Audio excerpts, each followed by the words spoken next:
ರಾಯಬಾಗ ತಾಲೂಕಿನ ಹರೋಗೆರೆ ಪಟ್ಟಣದ ರಾಯಬಾಗ ಸಂಪರ್ಕಿಸುವ ರಸ್ತೆಯ ಪಕ್ಕದಲ್ಲಿ ಸಂಗೊಳ್ಳಿ ರಾಯಣ್ಣ ವೃತ್ತ ಎಂಬ ನಾಮಕರಣ ಮಾಡಿ ಕ್ರಾಂತಿವೀರ ಸಂಗೊಳ್ಳಿ ರಾಯಣ್ಣರ ಕಂಚಿನ ಮೂರ್ತಿ ಲೋಕಾರ್ಪಣೆ ಮಾಡಿದರು.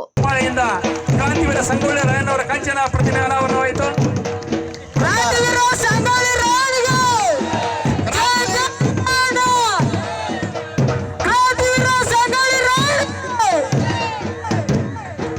ರಾಯಣ್ಣನ ಮೂರ್ತಿ ಪ್ರತಿಷ್ಠಾಪಿಸಿದರೆ ಸಾಲದು, ಯಾವ ಸಮುದಾಯಕ್ಕೂ ತೊಂದರೆಯಾಗದಂತೆ ಅವರಲ್ಲಿಯ ಆದರ್ಶಗಳನ್ನು ಪಾಲಿಸಿದರೆ ಮಾತ್ರ ರಾಯಣ್ಣನ ಮೂರ್ತಿಗೆ ನಿಜವಾದ ಅರ್ಥ ಬರುತ್ತದೆ ಎಂದು ಕವಲಗುಡ್ಡದ ಪೂಜ್ಯ ಅಮರೇಶ್ವರ ಮಹಾರಾಜರು ಆಶೀರ್ವಚನ ನೀಡಿದರು. ಒಟ್ಟೆ 1,000 ಕೊಡಪ್ಪ, ನಮ್ಮ ಮಠಕ್ಕೆ ಪ್ರತಿ ವರ್ಷ 1,000 ಕೊಡುವಂತಕ್ಕಂಥ ಭಕ್ತರು ತಯಾರು ಮಾಡ್ರಿ, ನಿಜವಾಗಿ ನಿಮ್ಗೆ ಸರ್ಕ ಸಂಪರ್ಕ ಉಳಿತೈತಿ. ಇದು ಒಂದು ನಿಜವಾಗಿ ಈ ರೀತಿ ನಾವು ಚಿಂತನೆ ಮಾಡ್ಬೇಕು, ಸಮಾಜ ಕಟ್ಟಬೇಕಾಗಿತ್ತಂದ್ರ ಆ ಧರ್ಮ ಈ ಧರ್ಮ ಗಂಧಲಕ್ಕೆ ಬೆಳಕಿತ್ತು, ಸಮಾಜಕ್ಕೆ ನಿತ್ಯ ₹1 ನಂದೊಂದು ಬೀಳೆ ತಿಳ್ಕೊಂಡು ಚಿಂತನೆ ಮಾಡ್ರಿ, ಆ ಸಮಾಜವನ್ನು ಮುಂತರ್ಲಿಕ್ಕೆ ಸಾಧ್ಯ ಅಂತಕ್ಕಂಥ ವಿಚಾರವನ್ನು ಇಟ್ಕೊಂಡು ತಾವೆಲ್ಲ ಬಂಧುಗಳೇ ಆ ಒಂದು ನಿಟ್ಟಿನಲ್ಲಿ ನಿರಂತರವಾಗಿರ್ತಕ್ಕಂಥ ಸಮಾಜ ಸೇವೆ ಮಾಡೋನು. ಒಂದು ಅವಕಾಶ ಕೊಟ್ಟಾನ ದೇವ್ರ ನಮಗೆ, ಅವಕಾಶವನ್ನು ಸದುಪಯೋಗ ಮಾಡ್ಕೋಬೇಕು.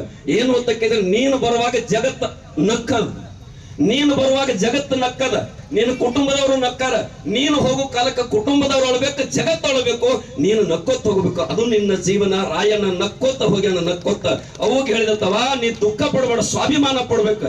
ಎಂತ ಸ್ವಾಭಿಮಾನ ತಕ್ಕ ರಾಯಣ್ಣ ಮತ್ತು ಮಾಯಮ್ಮನನ್ನ ಈ ದೇಶಕ್ಕೆ ಸ್ವಾತಂತ್ರ್ಯ ಕಿಚ್ಚಕ್ಕೆ ನಾಂದಿ ಆಗಿರ್ತಕ್ಕಂಥ ನಿನ್ ಮಕ್ಕಳು ತೊಳಿ ಹೆಮ್ಮೆ ಪಡ್ಬೇಕಂತ ತಿಳ್ಕೊಂಡು ರಾಯಣ್ಣ ಸಂತೋಷದಿಂದ ಪ್ರಾಣ ಬಿಡ್ತಾನಂತ.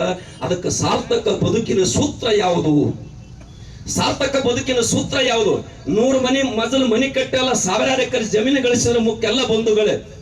ಅದಕ್ಕೆ ಹೇಳ್ತಾರೆ ಬದುಕು ಬಸಿದು ಹೋಗು ವ್ಯರ್ಥವಾಗದಂತೆ ಅಂತಕ್ಕಂಥದನ್ನ ಅಂತ ಒಂದು ಧರ್ಮದ ಕಾರ್ಯಕ್ಕೆ ಈ ದಂಪತಿಗಳು ಬಳಸಿದ್ದಾರೆ. ಅವರೆಲ್ಲ ಮಕ್ಕಳು, ಅವರೆಲ್ಲ ಕುಟುಂಬದವರು. ವಿಶೇಷವಾಗಿ ನಾನು ಇಲ್ಲೇ ಕಾಲೇಜ್ ಬರ್ತಕ್ಕಂಥ ಸಂದರ್ಭದಾಗ ಈ ಭಾಗದಲ್ಲಿ ಪ್ರಸಿದ್ಧವಾಗಿರ್ತಕ್ಕಂಥ ಡಾಕ್ಟ್ರು ಬಹುತೇಕ ಬಿರಾಜ್ದವ್ರು ಹೇಳ್ತಿದ್ರು, ನಮಗಿಂತ ಶ್ರೇಷ್ಠ ಡಾಕ್ಟರ್ ನಿಮ್ಮೂರಾಗ ಬಂದಾರಪ್ಪ, ಜಂಬಿಗೆ ತಿಳ್ಕೊಂಡು ಅಲ್ಲೇ ಹೋಗ್ರಿ ಅಂತಕ್ಕಂಥದ್ದು ಹೇಳ್ತಿದ್ರು. ಇದೆಲ್ಲ ಪುಣ್ಯಾತ್ಮರ ಸಮಾಜದ ಸಂಪತ್ತುಗಳನ್ನ ತಾವೆಲ್ಲ ಸದುಪಯೋಗ ಮಾಡಿಕೊಂಡು ನಿರಂತರವಾಗಿರ್ತಕ್ಕಂಥ ಸಮಾಜ ಚಿಂತನಕ್ಕಾಗಿ, ಕಳಕಳಿಗಾಗಿ. ಯಾಕಂದ್ರ ಇವತ್ತು ದೇವರಕೊಂಡ ಅಜ್ಜನ ಮಠ ಎತ್ತರಕ್ಕೆ ಬಂದು ಬಿಡ್ಬೇಕಾದ್ರೆ ಧರ್ಮಟ್ಟಿ ಬಂಧುಗಳ ಕೊಡುಗೆ, HVS ಶಿಕ್ಷಣ ಸಂಸ್ಥೆ ಬೆಳಿಬೇಕಾದ್ರೆ ಧರ್ಮಟ್ಟಿ ಬಂಧುಗಳ ಕೊಡುಗೆ, ಇಂಥ ಬಂಧುಗಳ ಕೊಡುಗೆ ಇವತ್ತು ಯಾಕೆ ನೆನಪುಳಿತಾವ ಅಂದ್ರೆ ಮಾಡಿರ್ತಕ್ಕಂಥದ್ದು ನೆನಪುಳಿತದ. ಹಂಗ ಸಮಾಜಕ್ಕಾಗಿ ಏನಾರ ಮಾಡ್ರಿ ಅಂತಕ್ಕಂಥ ಮಾತನ್ನ ಈ ಸಂದಲ್ಲಿ ಹೇಳಿ ಮತ್ತೊಮ್ಮೆ ಪುಣ್ಯಾತ್ಮರೇ ರಾಯಣ್ಣನ ಆದರ್ಶಗಳು ಯುವಕರಲ್ಲಿ ಮೈಗೂಡ್ಕೋಬೇಕು. ಬರೀ ಪುಣ್ಯಾತ್ಮರೇ ನಾವು ವಾಟ್ಸಪ್ ಮುಂದೆ ಅದೇನು ಸೆಲ್ಫಿ ಅಂತಿರ್ಲ, ಬಹಳ ಮಂದಿ ಇವತ್ತು ನೋಡೇನ ಬರೇ ಸೆಲ್ಫಿ ಇಲ್ಲಿ ಬಂದಿದ್ರು ಡೌನ್ಲೋಡ್ ಮಾಡ್ಯಾರ್ರಿ, ಅದನ್ನ ಇಟ್ಟಾರು. ಪುಣ್ಯಾತ್ಮರೇ ಇನ್ನೊಬ್ಬರು ನಿನ್ನ ಫೋಟೋ ತಕೊಳ್ಬೇಕಾದ್ರೆ ನೀನ್ ಹೋಗಿ ನಿನ್ನ ಹುಡುಕಾಡಿ ಬಂದು ಫೋಟೋ ತಕೊಳ್ಳೋಂಗ ನೀನು ಬೆಳಿಬೇಕಾಗಿತ್ತಂದ್ರ ನಮ್ಮಲ್ಲಿ ಆದರ್ಶಗಳು ಬರಬೇಕು ಅಂತಕ್ಕಂಥ ಮಾತು ಹೇಳಿ ಅಂತ ಒಂದು ಪ್ರೇರಣೆಯನ್ನ ಸಂಗೊಳ್ಳಿ ರಾಯಣ್ಣ ನಿಮ್ಗೆಲ್ಲ ನೀಡ್ಲಿ ತಿಳ್ಕೊಂಡು ಆಶಿಸಿ. ಒಬ್ಬ ವ್ಯಕ್ತಿಯ ಬದುಕಿನ ರೀತಿ ಇಡೀ ಮನುಕುಲಕ್ಕೆ ಆದರ್ಶಪ್ರಾಯವಾಗಿರುತ್ತದೆ. ರಾಯಣ್ಣರ ಆದರ್ಶ ಶೌರ್ಯ ಮತ್ತು ತ್ಯಾಗದ ಗುಣದಿಂದಲೇ ಅವರು ಸದಾಕಾಲ ನೆನಪುಳಿಯುತ್ತಾರೆ ಎಂದು ಮಾಜಿ ಶಾಸಕ ಪಿ. ರಾಜೀವ್ ಹೇಳಿದರು. ಚಿಂತನೆಯನ್ನ ಮಾಡಿದ್ರು. ಕಾರ್ಲ್ ಮಾರ್ಕ್ಸ್ ಒಂದು ಮಾತನ್ನ ಹೇಳ್ತಾನೆ, ಥಿಯರಿ ಆಫ್ ಸರ್ಪ್ಲಸ್ ವ್ಯಾಲ್ಯೂ ಅಂತ ಹೇಳ್ತಾರೆ. ಶ್ರಮ ಆವಿಯಾಗುವ ಗುಣ ಹೊಂದಿದೆ. ಆ ಆವಿಯಾಗುವ ಗುಣವನ್ನ ಬಂಡವಾಳಶಾಹಿಗಳು ದುರುಪಯೋಗ ಮಾಡಿಕೊಳ್ತಾರೆ. ಅದರಿಂದ ಉತ್ಪಾದನೆ ಹೆಚ್ಚಾಗತ್ತೆ. ಉತ್ಪಾದನೆ ಹೆಚ್ಚಾದ ಮೌಲ್ಯ ಏನಿದೆ ಅದು ಅಧಿಕ ಮೌಲ್ಯ. ಆ ಅಧಿಕ ಮೌಲ್ಯ ಶ್ರಮ ವರ್ಗಕ್ಕೆ ಸೇರಬೇಕು ಅಂತ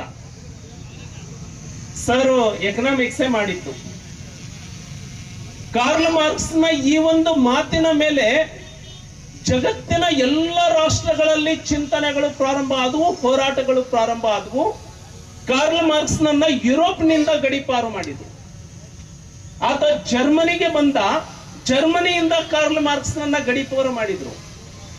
ಇವತ್ತು ಕಾರ್ಲ್ ಮಾರ್ಕ್ಸ್ ಸತ್ತು ದಶಕಗಳು ಕಳೆದ್ರೂ ಕೂಡ ಮೇ 1 ಕಾರ್ಮಿಕ ದಿನಾಚರಣೆಯನ್ನ ಇಡೀ ಜಗತ್ತು ಆಚರಣೆ ಮಾಡುತ್ತೆ.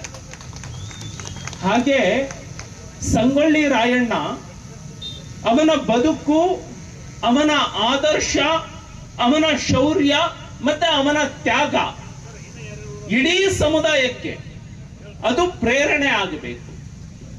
ಡಾಕ್ಟರ್ ಬಾಲಕೃಷ್ಣ ಜಂಬಗಿ ಅವರು ಆ ವಿಚಾರವನ್ನ, ಆ ಆದರ್ಶವನ್ನ ಇಟ್ಕೊಂಡು ಈ ಮೂರ್ತಿಯನ್ನ, ಈ ಪ್ರತಿಮೆಯನ್ನ ನೋಡಿದಾಗ 4 ಜನರಲ್ಲಿ ಆ ಆದರ್ಶಗಳು ಬಂದವು ಅಂದ್ರೆ, ಆ ಶೌರ್ಯ ಬಂತು ಅಂತಾರೆ, ಆ ತ್ಯಾಗ ಮನೋಭಾವನೆ ಬಂತು ಅಂದ್ರೆ, ಆ ಒಂದು ಶ್ರದ್ಧೆ ಬಂತು ಅಂದ್ರೆ ಅದು ಸಾರ್ಥಕ ಆಯಿತು ಅಂತ. ಆ ನಿಟ್ಟಿನಲ್ಲಿ ಬಹಳ ಅರ್ಥಪೂರ್ಣವಾದಂತಹ ಕಾರ್ಯಕ್ರಮ ಇದು. ಈ ಕಾರ್ಯಕ್ರಮದ ಮೂಲಕ ಎಲ್ಲರನ್ನ ಒಳಗೊಳ್ಳುವಂತಹ, ಎಲ್ಲರನ್ನ ಜೊತೆಯಲ್ಲಿ ತೆಗೆದುಕೊಳ್ಳುವಂತಹ ಚಿಂತನೆ ನಮ್ಮೆಲ್ಲರ ಮನಸ್ಸಿನಲ್ಲಿ ಹುಟ್ಟಿತು ಅಂದ್ರೆ ಅದೇ ಇವತ್ತಿನ ಕಾರ್ಯಕ್ರಮದ ಸಾರ್ಥಕತೆ. ಗಂಗವ್ವ ಅವರು, ಆದಪ್ಪ ಅವರು ಈ ಪ್ರತಿಮೆ ಎಲ್ಲಿಯವರೆಗೆ, ಒಂದು ಸಾರಿ ಪ್ರತಿಮೆಯನ್ನ ಸ್ಥಾಪನೆ ಮಾಡಿದ್ವಿ ಅಂದ್ರೆ ಕೊನೆಯವರೆಗೆ ಶಾಶ್ವತವಾಗಿ ಉಳಿದಿರುತ್ತೆ. ದಿವಂಗತ ಆದಪ್ಪ ಕರೆಪ್ಪ ಜಂಬಗಿ ಮತ್ತು ಶ್ರೀಮತಿ ಗಂಗವ್ವ ಆದಪ್ಪ ಜಂಬಗಿಯವರ ಸ್ಮರಣಾರ್ಥವಾಗಿ ಅವರ ಮಗನಾದ ಬಾಲಕೃಷ್ಣ ಜಂಬಗಿಯವರು 17 ಲಕ್ಷ ರೂಪಾಯಿಗಳು ಸ್ವಂತ ವೆಚ್ಚದಲ್ಲಿ ಕಂಚಿನ ಮೂರ್ತಿ ಮಾಡಿಸಿ ಎಲ್ಲ ಸಮಾಜಕ್ಕೂ ಮಾದರಿಯಾಗಿದ್ದಾರೆ. ಅಂತಹ ಬಾಲಕೃಷ್ಣ ಜಂಬಗಿ ದಂಪತಿಗಳಿಗೆ ಪೂಜ್ಯರು ಮತ್ತು ಗಣ್ಯರು ಪುಷ್ಪವೃಷ್ಟಿ ಮಾಡಿ ಸತ್ಕರಿಸಿದರು. ವೇದಿಕೆ ಮೇಲಿದ್ದ ಪೂಜ್ಯರು, ಗಣ್ಯರು ಮತ್ತು ಅಧಿಕಾರಿಗಳು ಡೊಳ್ಳು ಬಾರಿಸಿ ಸಸಿಗೆ ನೀರುಣಿಸುವ ಮೂಲಕ ಚಾಲನೆ ನೀಡಿದರು. ಮುಖ್ಯ ಅತಿಥಿಗಳಾಗಿ ಕುಡಚಿ ಶಾಸಕ ಮಹೇಂದ್ರ ತಮ್ಮಣ್ಣನವರ, ಪುರಸಭೆ ಅಧ್ಯಕ್ಷ ವಸಂತಲಾಳಿ, ಕಾಂಗ್ರೆಸ್ ಯುವ ರಾಜ್ಯ ಪ್ರಧಾನ ಕಾರ್ಯದರ್ಶಿ ರಾಹುಲ್ ಜಾರಕಿಹೊಳಿ, ಲಕ್ಷ್ಮಣ್ ರಾವ್ ಚಿಂಗಳೆಯವರು ಆಗಮಿಸಿ ಮಾತನಾಡಿದರು. ರೈತರಿಗೆ ಏನಾದರೂ ಮಾಡಬೇಕು ಮತ್ತು ಈ ಯುವಕರಿಗೆ ಉದ್ಯೋಗ ಏನಾದರೂ ಕೊಡ್ಬೇಕಂತ ಹೇಳಿ ಒಂದು ಬೀರಪ್ಪನ ಮಡ್ಡಿ ಒಳಗೆ ಒಂದು ಶುಗರ್ ಫ್ಯಾಕ್ಟ್ರಿ ಮಾಡ್ಬೇಕಂತ ಹೇಳಿ ನಾವು ಒಂದು ಚಿಂತನೆ ಇಟ್ಕೋತೀವಿ.